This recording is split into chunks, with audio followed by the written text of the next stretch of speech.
Welcome to Season 3, Episode 2 of the Taste Media Group Intelligence Series. Today I am joined by John Potratz, a news veteran, formerly one of Shepard Smith's producers for Fox News, and as of most recently was the executive producer at WFLD Channel 32, the Fox affiliate in Chicago, but now has the Features podcast available on all podcasting platforms. John, thanks a lot for your time here today. Yeah, thank you for having me. No, for sure. And so just kind of getting straight into it here, you were the executive producer at the local affiliate level for Fox. Previous to that, you had worked for Shepard Smith at the network, the Fox News at the network level, cable news network level. Kind of take us, how did you even get to New York and working for Shep Smith? Yeah, I'm very fortunate. I studied journalism at the University of Wisconsin. I was a big newspaper guy, wanted to be a newspaper writer and editor, and I had a lot of trouble getting a big newspaper internship because the newspaper industry was really collapsing around that time. And so I was fortunate enough that a good friend of mine, his mom worked at ABC Sports, got me in to an internship at ABC News in 2020. So my introduction to TV was working with Diane Sawyer, Barbara Walters, and all of these amazing journalists, and I just fell in love with television.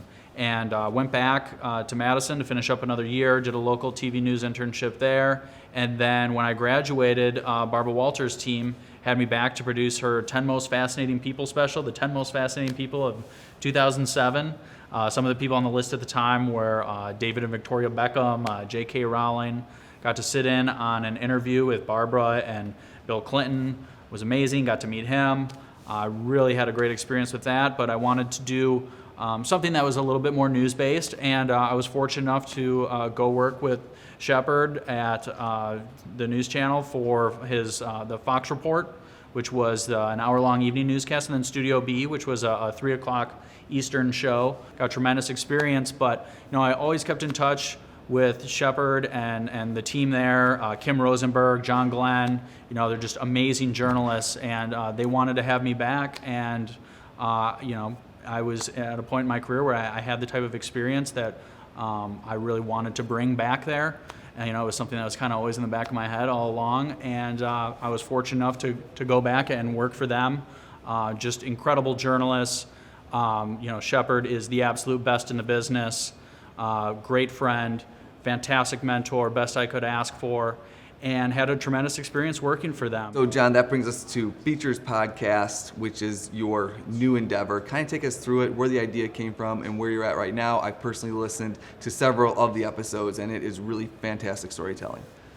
Thank you. Yeah, it was sort of born out of a desire to tell stories in a more extensive way than TV as a medium really allows. My contract at Fox 32 was expiring around mid-January.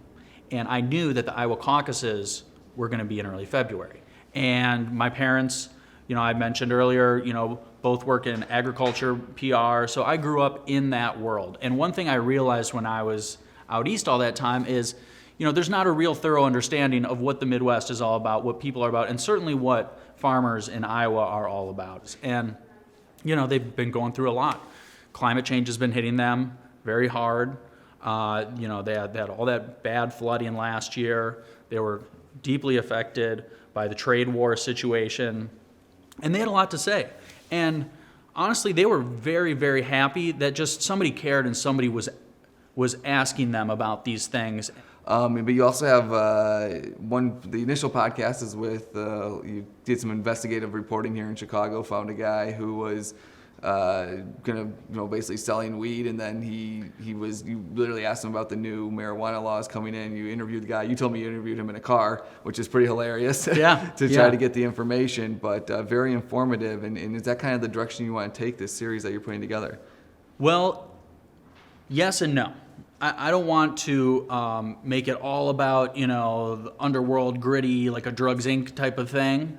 But I do want to give a voice to people who don't often get heard in journalism and in the media space. So, John, where do you see this series moving forward, and what other type of topics do you plan to cover? So we want it to move sort of organically. The sort of common thread between the Iowa episodes and this guy is sort of agriculture. And so what we're doing following that episode next is we're talking with a top researcher at the Illinois Policy Institute about Illinois and Chicago's crushing debt crisis, and the reason why people living in Illinois and living in Chicago are paying such high taxes. And what we want to do is really look at that issue from a purely objective angle and take an informative approach, not take either side. And John, I think what's really interesting from your perspective, you're someone who's produced content news at the highest levels, the network level, and you've decided that I want to go, produce news and content in this format, which is the most independent, with like little backing, little team support possible. So is this kind of transformation or just move is something, how would you describe this to other people that are maybe thinking about doing the same thing, who kind of say like, I don't know if I can deal with the newsroom politics anymore? I would say you can do it. It's not as difficult as you think, but at the same time it is a lot more work than you think. But a lot of that work comes from the learning process, and I think we're just now starting to get to a place where it feels like more of a flow, and we have a better understanding of how long certain things take. So John, myself being a journalism major in college, I really want to see the profession provide great careers, great experiences for people, but it is tough right now. What are some? But you do see the New York Times, you see the Washington Post. Outside of their coverage, I mean, their business models have worked for as much as we know, as much as we can see. What's your advice, or what do you think the direction is that these companies can go to really make this a viable career moving forward for people and not be so intimidated by all the other peripheral technology that's going on? Well, that's a complicated subject. I think, it was unfortunate to watch the industry give away all of its ad dollars to Facebook and Google. I kind of saw that happening through my newspaper experience, and it was really disheartening that nobody was doing anything about it. I think that the newspaper industry was very overconfident about their ability to weather the storm, and they didn't realize that it wasn't a fad. It was going to stick around. And I think the TV news industry has behaved much in the same way when it comes to streaming video. There's too few journalists and too many executives. These giant news corporations are too big, and there's too many people involved. God bless the legacy people. I hope they continue and have wonderful retirements and stay, within the organization that they're in. But I think looking towards the future, we're looking at an environment that's going to require a much more slimmed down approach. So you're going to need a lot more journalists who are doing a lot more of the hands-on work, doing a lot of the production work. That was one of the most inspirational things I saw working with Shepard, is he was really in there with the trenches, with everybody, writing scripts. There's not going to be room for the types of people who are just sort of kind of hands off, I'm going to, spend a lot of time in hair and makeup, and then I'm going to show up and just read off the teleprompter.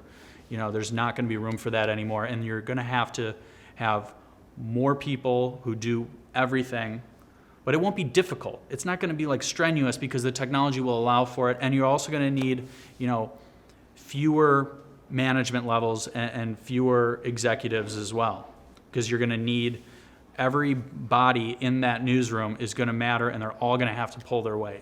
All right, John, thanks a lot for your thank you time for here having today. me. Covered a lot of great information. The Features podcast, it's a great series. Please check it out. I've been listening to it on the Apple's podcast app. It's available on all podcasting platforms.